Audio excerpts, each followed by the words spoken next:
اگر عبادت نہیں کر سکتے تو گناہ بھی نہ کرو۔ جو آدمی زیادہ ہنستا ہے اس کا رعب کم ہو جاتا ہے۔ بہت سے لوگ خوفزدہ ہو جائے اگر وہ آئینے میں اپنے چہرے کے ساتھ ساتھ اپنا کردار بھی دیکھ پائے۔ زندگی استاد سے زیادہ سخت ہوتی ہے۔ استاد سبق دے کر امتحان لیتا ہے اور زندگی امتحان لے کر سبق دیتی ہے۔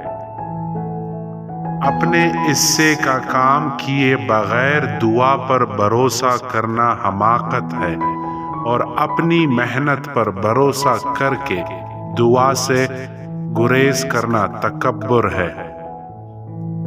اگر اللہ نے وہ لے لیا جسے کھونے کا تم تصور بھی نہیں کر سکتے تھے تو یقیناً وہ کچھ ایسا بھی دے گا جسے پانے کا تم نے سوچا بھی نہ ہوگا۔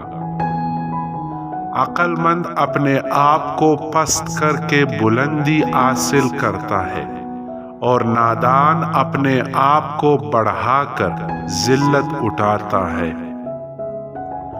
خونی رشتوں میں جب دوریاں بڑھ جاتی ہے تو اپنوں کی خبریں غیروں کی زبانی سننے کو ملتی ہے۔ بوجھ اٹھانے والا کسی پہ بوجھ بننا پسند نہیں کرتا۔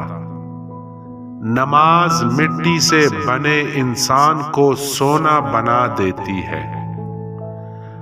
ہمارے دلوں میں کیا ہے ہم اپنے الفاظ اور اپنے اعمال سے ظاہر کریں گے۔ وقت سب کا آتا ہے، بس وقت آنے میں وقت نہیں لگتا۔ دنیا کے سبھی لوگ خوبصورت ہیں، بدصورتی تو ہمارے رویوں اور سوچ میں ہے۔ اگر ہم اپنے فرائض ادا کرنا شروع کر دیں تو ہمارے حقوق کا مسئلہ خود بخود حل ہو جائے گا، کیونکہ ہمارے فرائض دوسروں کے حقوق ہے۔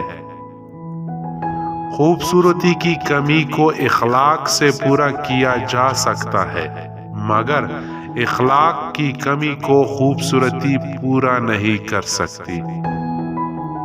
خاموش انسان خاموش پانی کی طرح گہرے ہوتے ہیں۔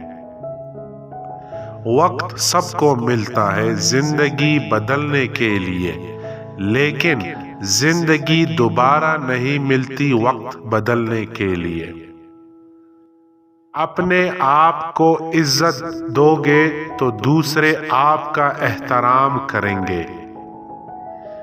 اخلاق ایک دکان ہے اور زبان اس کا تالا ہے۔ تالا کھلتا ہے تو معلوم ہوتا ہے کہ دکان سونے کی ہے یا کوئلے کی۔ سب سے بہترین لقمہ وہ ہے جو اپنی محنت سے حاصل کیا جائے۔